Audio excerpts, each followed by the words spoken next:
welcome to the U3 Media Podcast, where our mission is to unite the world through coffee.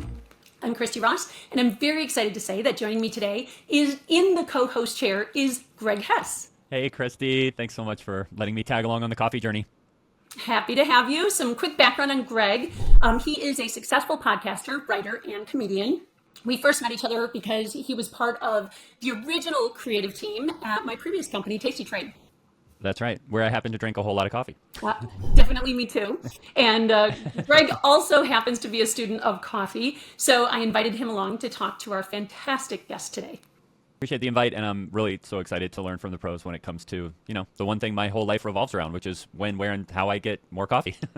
Yes, mine too. Well, our guest today comes with a fascinating backstory and a world of experience in coffee. So please welcome Ana Velloso, co-owner of São Luiz Estate in Brazil. She's a member of the Federation's regulatory board of the DO and ambassador for the Cerrado Mineiro region, DO. Welcome, Ana. Thanks for coming on the show. Oh, thanks. It's a pleasure to be here and share with you. So you started out as an architect, and you're now a third-generation coffee producer and have been heavily involved for the past 10 years. You run the family business along with your brother and father, producing amazing coffees. And as if that wasn't enough, like you and your husband started a new business at the end of last year, which we're going to get into later. So that's very exciting. I can't wait to talk about that. So let's start out with having you provide a bit about your family's coffee history. Okay. Well, my family started in coffee from my grandpa in the beginning of the 1970s. He was a pioneer in our micro-region because Cerrado Mineiro is a very big coffee region in Brazil. He started, and my father, in the late of 1970s, he gave up on his engineer career in the big city because the coffee was a promise in my grandpa's business. And he came back to the small city with the family. I was 3 years old, around 3 years old. I always lived among the coffee plantation. I saw everything happening, but when I was young, I didn't want to live there in the farm, in the small city. I want to have the experience in the big cities. So I left to study.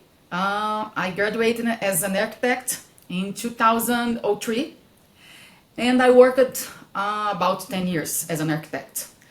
In 2013, my brother was a winner of the best coffee for the first award in our region, Cerrado Mineiro. He always wanted someone that could do this commercial part of our specialty coffee, because my father ran the farm like a real farmer, you know what I mean?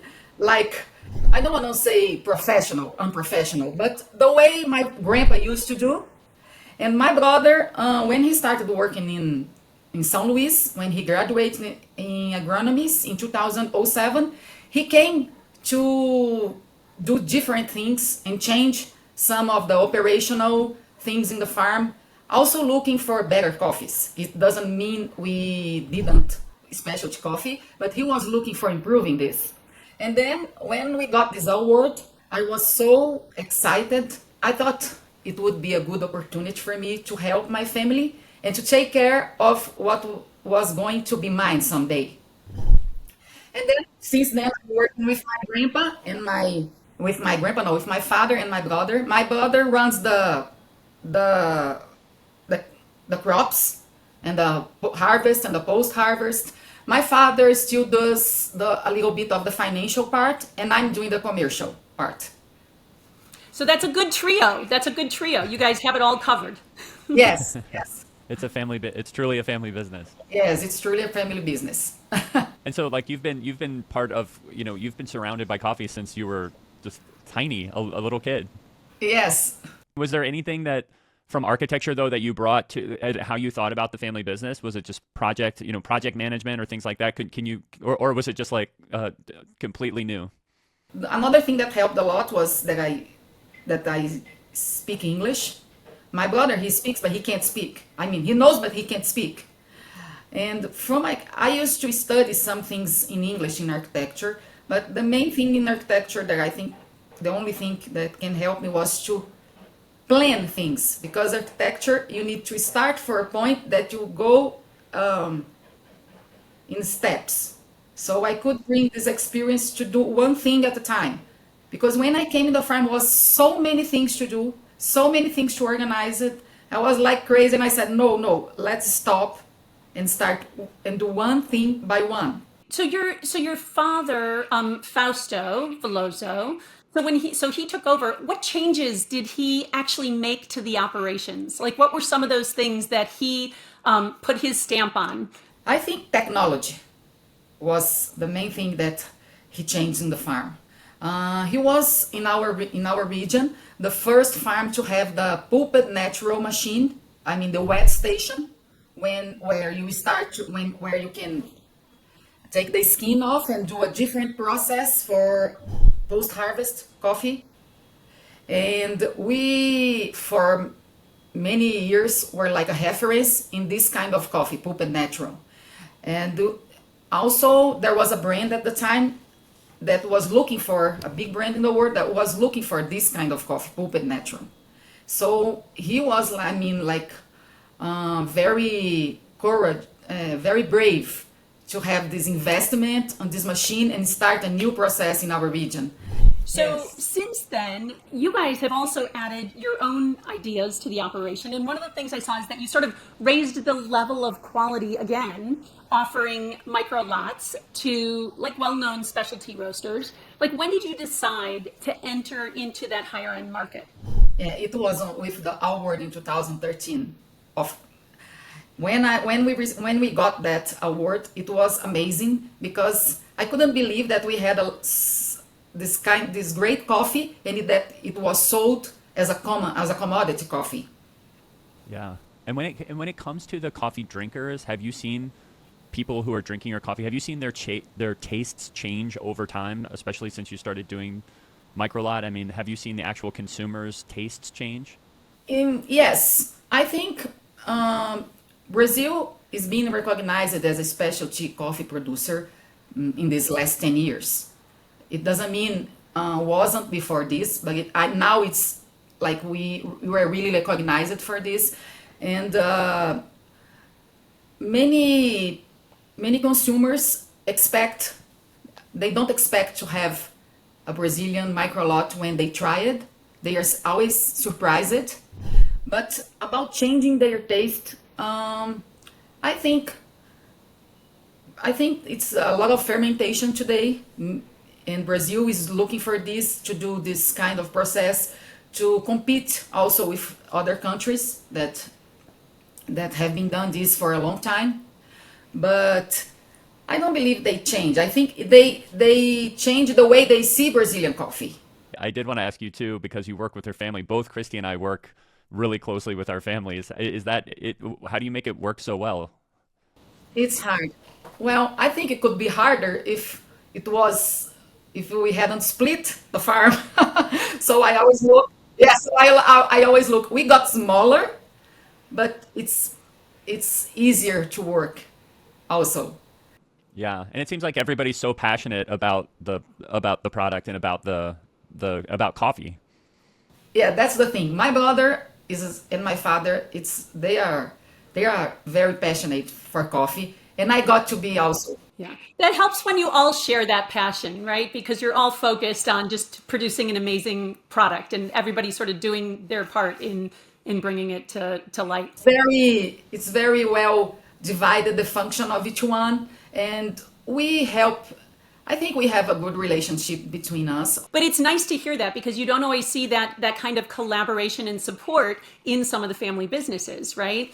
So I wanted to ask a quick question, especially because you're handling sort of the commercialization and marketing of the farm of the coffee. How did roasters find out about what you were doing, especially with the micro lots?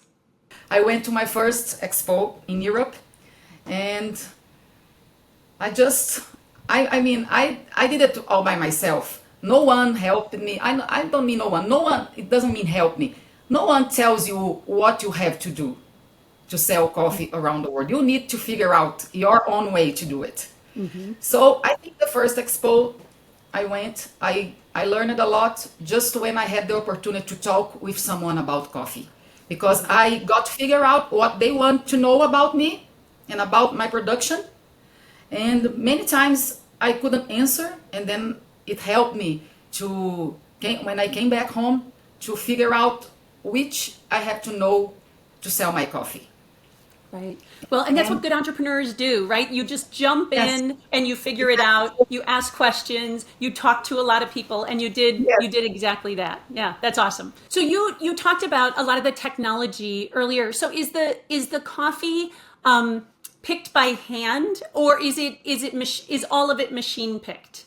It's all mechanized, it's all machine picked. Only exception is for the first year of the new trees, and then it needs to be picked by hand. So I also read that you are part of the region's Cerrado Mineiro, which is an organization that certifies the origin of your coffees and provides that traceability, which is really nice. And then other more easily accessible coffee facts. So this is easily done by this QR code right on your bags, which I think is fabulous.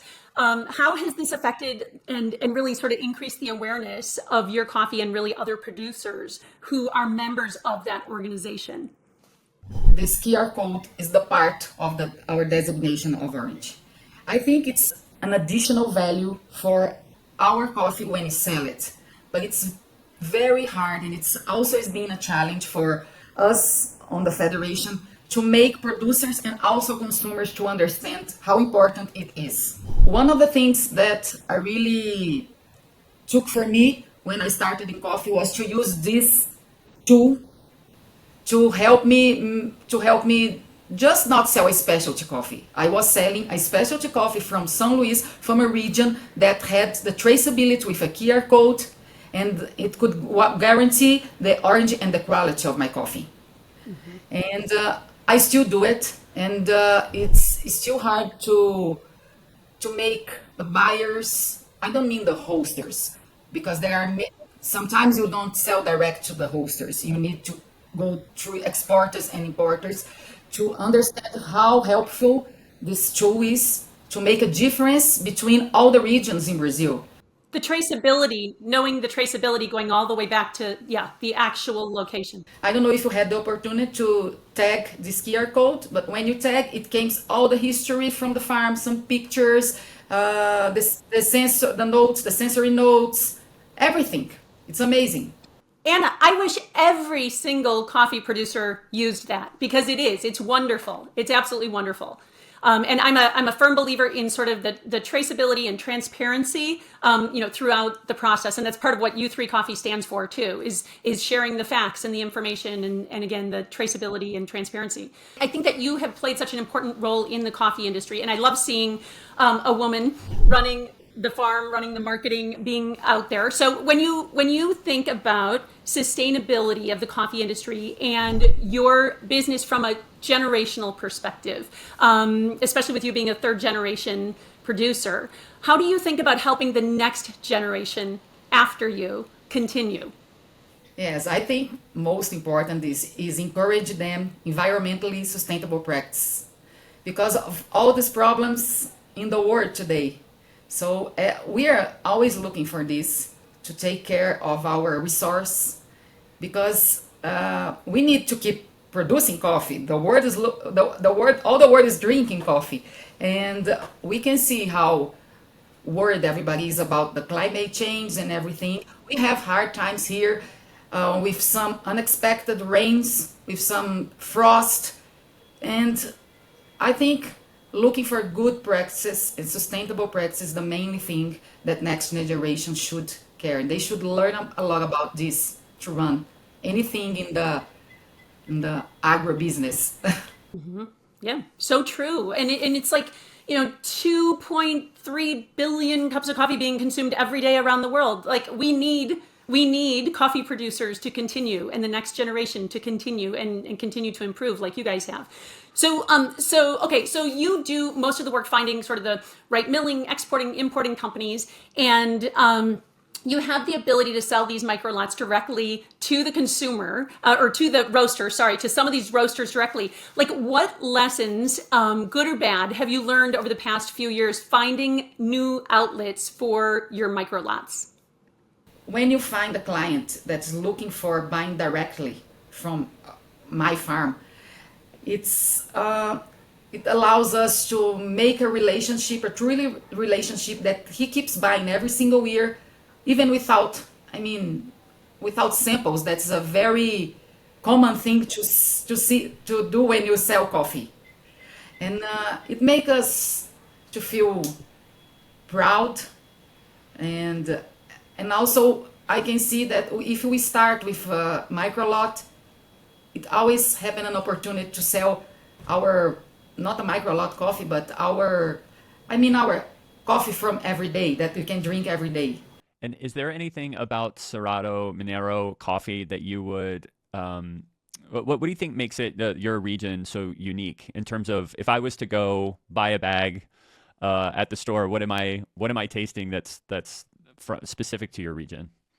I think what makes it unique is that we are able to produce amazing coffees in volume.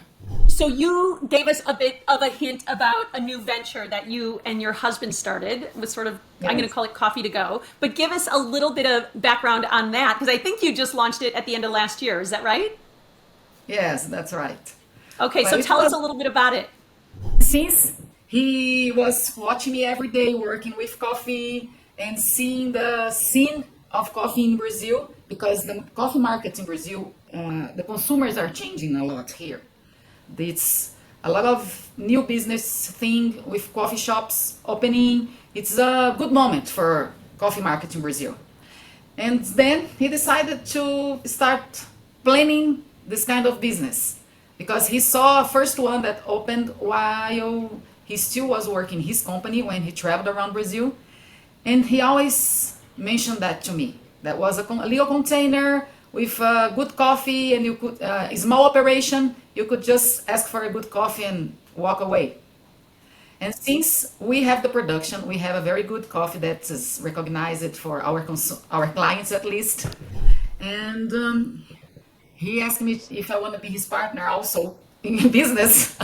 And I said, well, yes, let's do it. I can support you with some knowledge of coffee industry, but I can't start planning a new business from zero. I can't. I have 3 kids and I need your help. Another family business. Yeah. Yes, another family business. Yeah. My children, they will be able to choose between working city or in a farm. They will, they will have this difficult choice to do.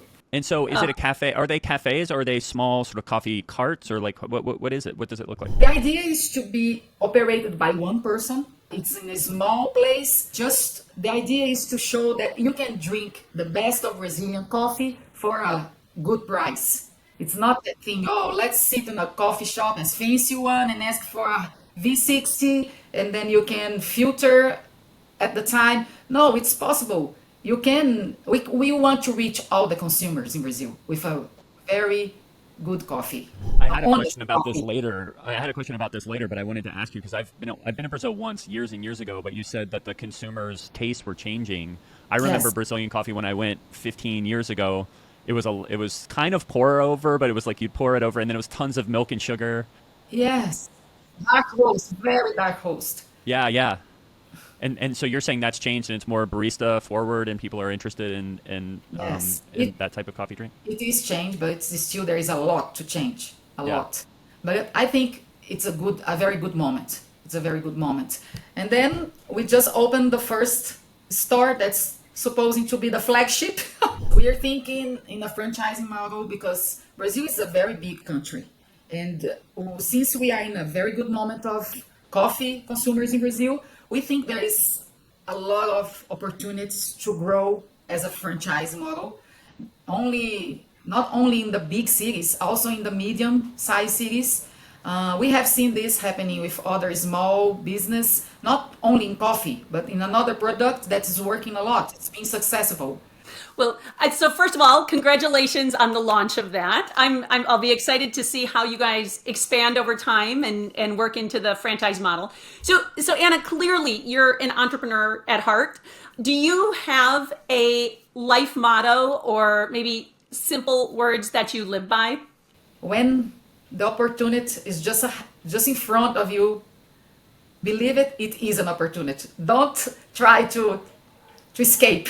Like I tried for some years and I could have started before. Can you share a coffee tip for coffee consumers? Maybe, well, I think it's a tip, but I don't know if it's new for other consumers. But when I talk about this for some consumers in Brazil, they really like the relationship is that natural coffee is known as red wine. Not known, can be compared to red wine. Pulped natural can be compared to white wine and washed to a sparkling wine. The process. That's a good tip because I don't think that there's a lot of consumers that are even familiar with naturals. And to associate it with wine is like a perfect tip. So thank you for that. I am going to shift to the U3 top three. And this is where we actually talk about your preferences. So your favorite brewing method, Anna? Oh, it's the V60. The higher And so, V60. yeah, definitely that is a popular one. So for consumption, coffee, do you just drink it like your coffee drink of choice, like black or latte or hot or cold or a specific origin or wash? And of course, it's Brazilian. Yes. I like the pulped natural, and because I think it's lighter than natural. And I don't like too hot. I always, when I filter my coffee, I still wait a little bit to get colder so I can drink. Yeah. I used to drink like one big cup at the morning and one big after lunch. And there's a as the coffee cools, it changes the flavor slightly, right? I mean, that is one thing that I Yes. think was sort of an aha moment for me because I used to just consume so much so fast. Now I have a much deeper appreciation for sort of the stages of flavor. Okay, how many cups of coffee do you drink per day? And I think you just answered that, one in the morning and one in the afternoon. But is it really just two, or do you drink much more than that? No, it's true because it's a big one. I do like Oh, like a big one. so each one of those count as 5. But when I'm in some like expos or some events, like last week, I had a meeting here, 2 days of meeting, seminarium, talking about coffee. I drank like, I don't know how many, and it's hard to sleep at night. I have so enjoyed you sharing your story with us, Anna. It's such an incredible story. I do want to give you an opportunity to share where someone can learn more about you or about São Luiz Estate too. Okay. Well, I think Instagram is the best way to see some of São Luiz. Our Instagram is São Luiz. Should I spell it? SaoluizEstate Coffee. Coffee. And it is a beautiful Instagram feed. It really is. Everybody should check it out. So thank you so much again for joining us, Anna. Really, really appreciate it. I'm so happy. Thank you for the opportunity to share my history. My story. Absolutely. Absolutely. And thank you so much to our followers as well. That's right. And speaking of followers, we want to hear from you. So you can always reach out to us at connect@u3coffee.com. That's you, the number 3. Or you can just jump in the comments, send us guest recommendations, your own coffee tips and tricks, and of course, what coffee you're drinking, because we always want to know that. Yes. And again, that's connect@u3coffee.com. We love answering customer emails. Or head to u3coffee.com where you can learn, connect, and explore the beautiful world of coffee. We'll see you next time.